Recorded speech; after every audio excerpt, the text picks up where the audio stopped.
नमस्कार बच्चों, आज हम लोग now I am here with 11th class physics in continuation of the topic position. पिछले वीडियो में हमने पोजीशन के विषय में कुछ डिस्कशन किया था, उसी को हम आगे बढ़ाएंगे। तो in last video we said to you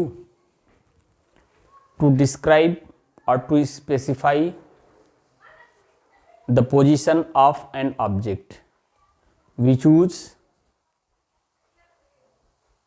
a rectangular coordinate system consisting of three axes mutually perpendicular to each other, right angle to each other,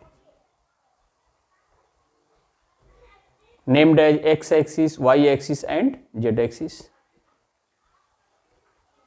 intersecting at a point. That point is called as what? Origin. We have as what? Reference point. And in this coordinate system, coordinate of the position या coordinate x coordinate, y coordinate, z coordinate specify the position. इसको थोड़ा आगे बढ़ाया कि अगर हम इस coordinate system में एक क्लॉक में अटैच कर दें use to time, use to measure time, तो उससे हम क्या कहेंगे? Frame of reference. इसके बाद फिर हमने आगे बढ़ाया कि during motion position coordinate will change. अगर कोऑर्डिनेट चेंज हो रहा है we will say object in state of motion, और अगर कोऑर्डिनेट में कोई चेंज नहीं है तो हम कहेंगे object is in state of rest. फिर हमने आगे बढ़ाया था उस लेक्चर को कि x coordinate, y coordinate, z coordinate, इन तीनों में से कोई एक चेंज हो, बाकी दो क्या हो? Remain unchanged. तो हम कहेंगे वन डायमेंशनल मोशन। इन तीन में से कोई दो चेंज हो, third remain unchange, we say what? Three dimensional, two dimensional motion. और if all the three coordinate are changes during motion then motion is said to be what? Three dimensional motion. अब इससे आगे हम बढ़ेंगे।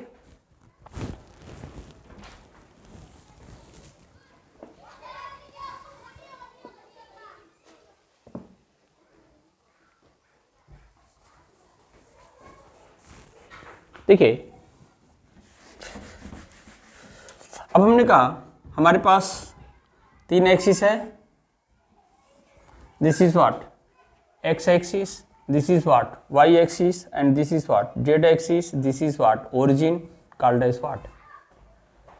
Reference point. अब इस coordinate system में एक क्लॉक लगा हुआ है use to measure the time. अब इस कोऑर्डिनेट सिस्टम को जिसमें कि क्लॉक लगा हुआ है that is called as frame of reference. उसको प्रैक्टिकल वे में विजुलाइज करने का प्रयास कीजिए। मान लीजिए you are sitting in your classroom. Normally classroom का फ्लोर क्या है? रेक्टेंगुलर है। तो फ्लोर की चार साइड होंगी। किसी एक साइड को एक्स एक्सिस ले लीजिए, दूसरी साइड को वाई एक्सिस ले लीजिए, और जो हाइट के अलॉन्ग है उसे क्या ले लीजिए? Z axis. तो कॉर्नर क्या होगा? ओरिजिन हो जाएगा। और रूम के किसी वॉल में क्लॉक लगा दीजिए। This give what? Frame of reference. Means कहीं भी आप इमेजिन कर लीजिए कि तीन लाइन है, right angle to each other, intersecting at a point. वो क्या हो गया? Coordinate system. और उसी किसी सुटेबल प्लेस पर आप क्लॉक फिक्स कर दीजिए, फ्रेम ऑफ रेफरेंस। अब जरा देखिए, फ्रेम ऑफ रेफरेंस ग्राउंड से अटैच हो सकता है, रेस्ट में है। फ्रेम ऑफ रेफरेंस किसी मूविंग कार से अटैच हो सकता है। रिमेंबर, एक कार है जो मोशन में है, अब उस कार में भी एक आदमी बैठा हुआ है, कार में बैठे बैठे इमेजिन किया 3 लाइन उसी कार के भीतर, right angle to each other, intersecting at a point, having clock somewhere, तो फ्रेम ऑफ रेफरेंस। तो अब जरा देखिए, in particular frame of reference choice of set of axis depends on the situation. What I am saying? Choice of set of axis in frame of reference depends on the situation. जैसे कि if object move in 1 dimension, object का motion कैसा है, 1 dimensional है, तो हम किसी particular axis को चूज कर लेंगे, दैट एक्स एक्सिस को चूज कर सकते हैं, या हम वाई एक्सिस को भी चूज कर सकते हैं, या जेड को भी चूज कर सकते हैं, लेकिन केवल एक एक्सिस को ही चूज करेंगे। Again I am repeating, choice of set of axis depends on situation. For example, if object have 1 dimensional motion, we select any one of axis, either x axis or y axis or z axis. If object have 2 dimensional motion, we select any 2 axis, that may be x axis and y axis, that may be y axis and z axis, that may be z axis and x axis. लेकिन if object have 3 dimensional motion, we need what? Choose all 3 axes, x axis, y axis, z axis simultaneously. Is it clear? इसके बाद to describe an event, to observe an event, frame of reference is very important. Without frame of reference, it is not easy to describe, to specify an event. For example, suppose we are sitting in a frame of reference which is attached with ground. What I am saying, suppose we are sitting in a frame of reference attached with ground, and we see a car moving on road from this frame of reference, or in other words we can say that we are observing a car moving on road from a frame of reference attached with ground. तो उस car की position लगातार बदलेगी और हम कहेंगे car is in state of motion.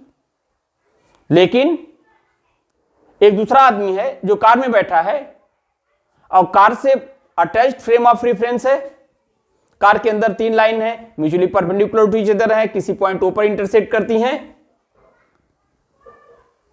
तो motion of car, अगर if we are observing a car moving on road from a frame of reference attached with car, तो object is set, that car is set to be what, in state of rest. तो देखिए, एक ही car को अगर हम ground से attach frame of reference में कहें तो दैट इज मोशन, और उसी कार को उसी कार से अटैच फ्रेम ऑफ रेफरेंस में देखें तो हम क्या कहेंगे, that is in state of rest. Means what, event का जो स्पेसिफिकेशन है depends on frame of reference, from which frame of reference we are observing the object. Means description of motion is completed by study the object as well as very important things, frame of reference from where we study the object. अब जरा देखिए, अब 2-3 बातें हमने बता दिया कि set of axis की चॉइस कैसे होगी। इवेंट को ऑब्जर्व करने के लिए इवेंट ही जरूरी नहीं है, फ्रेम ऑफ रेफरेंस भी जरूरी है। हमने कार के मोशन को बताया कि अगर ग्राउंड से अटैच फ्रेम ऑफ रेफरेंस में मूविंग कार को देखेंगे तो हम कहेंगे उसकी पोजीशन बदल रही है और वो मोशन में है, और कार से अटैच फ्रेम ऑफ रेफरेंस में बैठ के हम कार को देखेंगे तो हम कहेंगे car is in state of rest. तो इस तरह से कार सेम है, लेकिन फ्रेम ऑफ रेफरेंस बदलने से उसका जो कंक्लूजन है कि whether that is state of rest और whether it is state of motion, that changed. आगे देखेंगे। अब हम जो थर्ड चैप्टर पढ़ रहे हैं 11th फिजिक्स का, उसका नाम ही है rectilinear motion, motion along a straight line. तो रिकॉल कर दें, if an object move along a straight line their motion is said to be rectilinear motion. इसके बाद काइनेमेटिक्स, पिछले या दो एक वीडियो पीछे हमने बताया काइनेमेटिक्स क्या है, branch of physics which deals the motion without knowing their cause। इसके बाद हमने डायनामिक्स बताया था, ये भी क्या है, ब्रांच ऑफ फिजिक्स है, which deals motion as well as cause of motion। इसके बाद अब हम बात करेंगे कि हम पोजीशन को कैसे स्पेसिफाई करेंगे इन वन डायमेंशनल मोशन। तो देखिए, to specify the position of an object या to observe the motion of an object in one dimension means along a straight line, so we consider that straight line is as x-axis. This is what? X-axis. What I am saying? To describe one dimensional motion, that is motion along a straight line, we choose that line along which object is moving is coincide with x-axis। अब ये x axis का क्या हो गया, origin हो गया। ये origin के राइट का डायरेक्शन है और ये ओरिजिन क्या है, लेफ्ट। ओरिजिन के राइट में जो पोजीशन होगी उसे पॉजिटिव से दिखाएंगे, कन्वेंशन है, और ओरिजिन से लेफ्ट में जो डायरेक्शन होगी उसे हम किससे दिखाएंगे, नेगेटिव से। Now I am saying, suppose this one point P and OP is equal to 360 meter. There is what? Q. OQ is also 360 meter. अब हमें बताना है कि एक ऑब्जेक्ट है जो ओरिजिन से 360 मीटर पर है, तो P भी हो सकता है और Q भी हो सकता है, लेकिन हमें एग्जैक्ट बताना है कि P होगा या Q होगा। तो अगर हम ऐसे लिख दें OP is equal to plus 360 metre, और इसको बताना होगा तो लिख देंगे माइनस 360 मीटर। अब देखिए, अगर हमने कहा position of point P is plus 360 metre, position of point P plus 360 metre, plus बता रहा है कि ऑब्जेक्ट की पोजीशन ओरिजिन से राइट में है, और ये जो न्यूमरल बता रहा है कि ओरिजिन से 360 मीटर की डिस्टेंस पर है। इधर आइए कि position of an object is minus 360 metre, तो माइनस बता रहा है कि ऑब्जेक्ट की पोजीशन ओरिजिन से लेफ्ट में है, और ये न्यूमरल बता रहा है कि ओरिजिन से 360 मीटर की डिस्टेंस पर है। मीन्स पोजीशन के सामने अगर प्लस लगा दिया तो ओरिजिन से राइट में, और पोजीशन के सामने न्यूमरल के सामने नेगेटिव लगा दिया तो ओरिजिन के लेफ्ट में है। अब इधर देखिए, वन डायमेंशनल,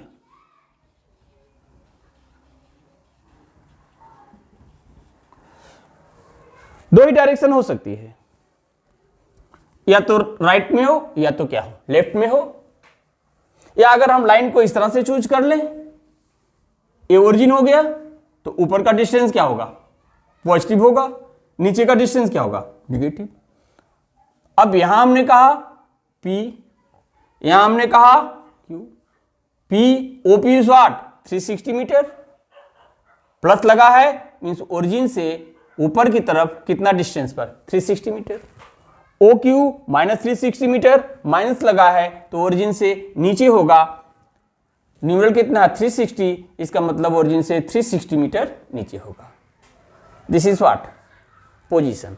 इस तरह से वन डायमेंशनल मोशन में हम स्ट्रेट लाइन के अलॉन्ग चलेंगे, और जब डिस्कस करेंगे तो किसी एक एक्सिस को, एक्स एक्सिस को, वाई एक्सिस को, जेड एक्सिस को हम मान लेंगे कि that is the path of object, या straight line coincide either with x axis or with y axis or with z axis। ये हो गया पोजीशन।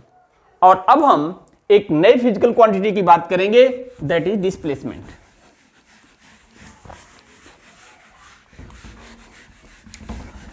या थोड़ा सा हम और काम कर लेते हैं, जैसे हमने लिखा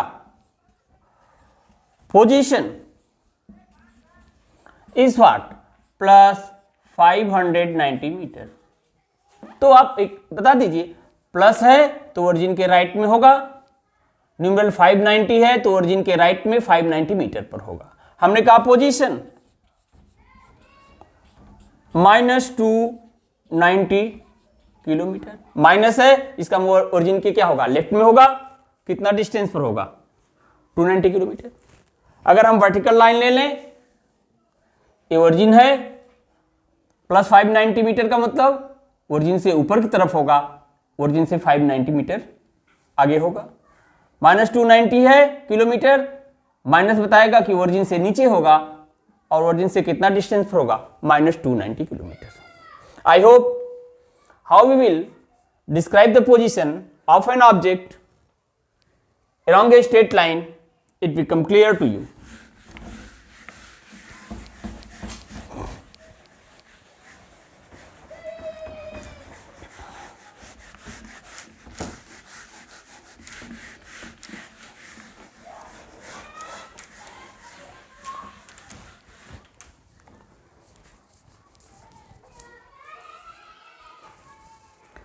देखिए displacement,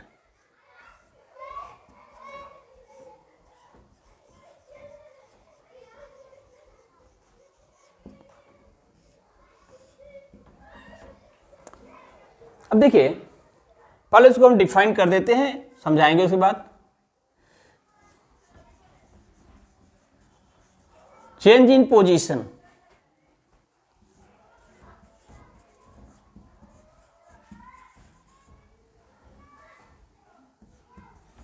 is called as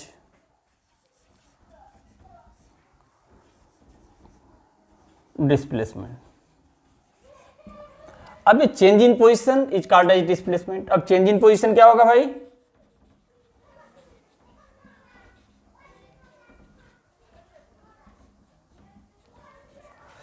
this is what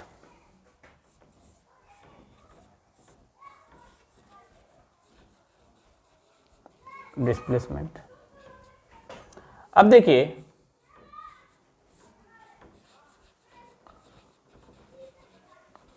displacement, change in position means what, कोई भी चेंज निकालना है फाइनल माइनस इनिशियल, तो change in position final position minus what initial position. देखिए इसको अब हम समझने का प्रयास करें। देखिए suppose object is moving along x axis, this is x axis, this is origin, remember this is what origin, this is point P whose position is x1, that is what plus x1 at time t1, this is position plus x2 at time t2, means यहां से see when object lies here, time is what t1, position is what x1, object come here moving towards right, reach here at time t corresponding to position is what plus x2। और एक चीज और बढ़ा दे, मान लीजिए यहां पर motion start हुआ था, तो that is x equal to what 0, there time is what 0, तो this is what initial position,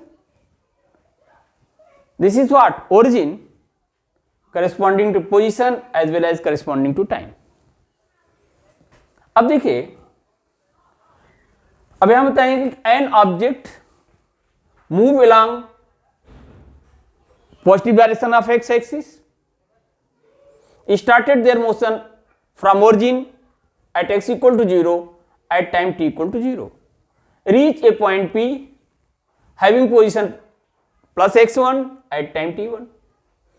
Reach at point Q having position plus x2 at time t2. तो time interval for moving from P to Q, time interval से delta t in moving from P to Q is what? T2 minus T1. Remember what I am saying? The object start motion from origin x equal to what? 0 at time t equal to 0. Time t equal to 0 means what? We started to see, we started to object from here, that time taken as 0. Moving along x axis, reach at point P at time t1, position is what? Plus x1. Again continuation, continue to move, reach at point Q, corresponding position plus x2 at time t2. तो time interval in moving from P to Q delta t t2 minus t1. तो change in position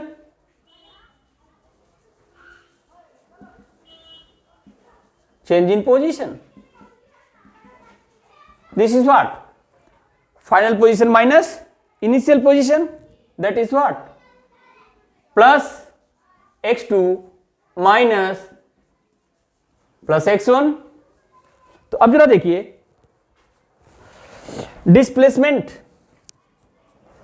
वहां से देखिए plus x2 minus plus x1, that is what? x2 minus x1, that is what? Change in position, that is what? Delta x. Means change in position को delta x से दिखाएंगे. अब जरा देखिए position को मेजर किस में कर सकते हैं? मीटर में. दिया था एग्जांपल मीटर में, तो चेंज इन पोजीशन भी क्या होगा? मीटर में होगा. मींस डिस्प्लेसमेंट का जो SI यूनिट है that is what? Metre. SI unit of displacement is metre. यहां और देखिए if x2 is greater than x1, ये पोजीशन ज्यादा है और ये पोजीशन क्या है? कम है. तो delta x is what? Positive. Delta x is what? Positive. अब पॉजिटिव का होने का मतलब क्या है? Object is moving from left to right, that is object is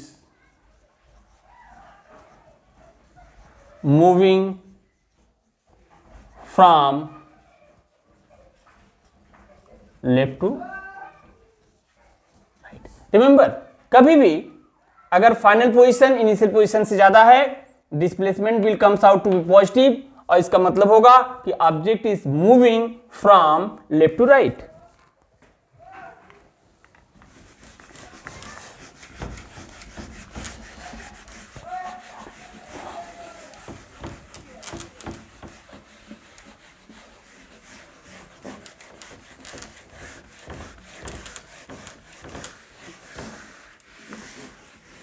इसके बाद ये फर्स्ट पॉइंट हुआ.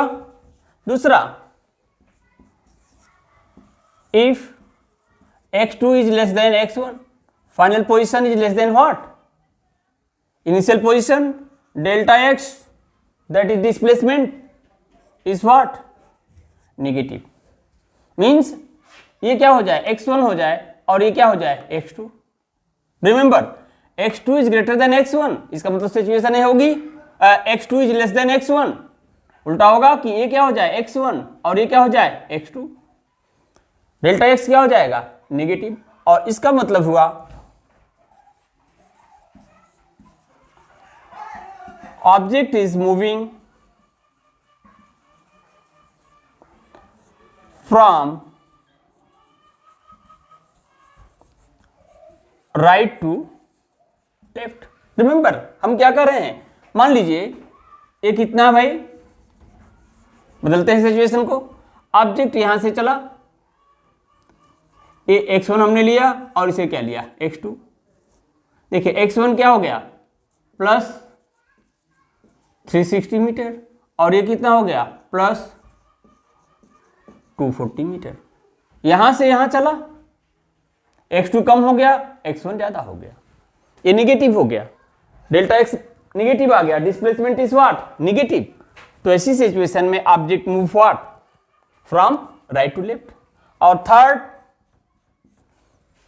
If x1 equal to x2, if x1 equal to x2 means what, delta x is what 0।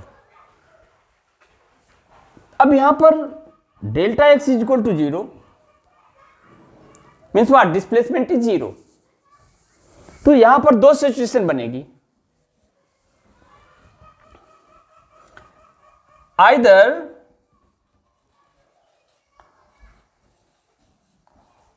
Object is in rest, time तो बदलेगा, position नहीं बदलेगा, तो x1 is equal to what x2। या दूसरी कंडीशन कि object यहां से मोशन स्टार्ट किया, Q से P पर आया, लेकिन फिर वापस कहां चला गया Q पर। व्हाट आई एम सेइंग, इस सिचुएशन के लिए first either object in state of rest, या तो फिर क्या होगा कि Q से मोशन स्टार्ट हो, P पर आए और P से फिर कहां वापस चला जाए Q। तो Q से स्टार्ट करके P पर और P से फिर चला जाए Q पर, मींस व्हाट, इसे हम कहते हैं क्लोज पाथ। जहां से मोशन स्टार्ट होता है वहीं पर क्या हो जाता है, खत्म होता है। और ऑब्जेक्ट फॉलो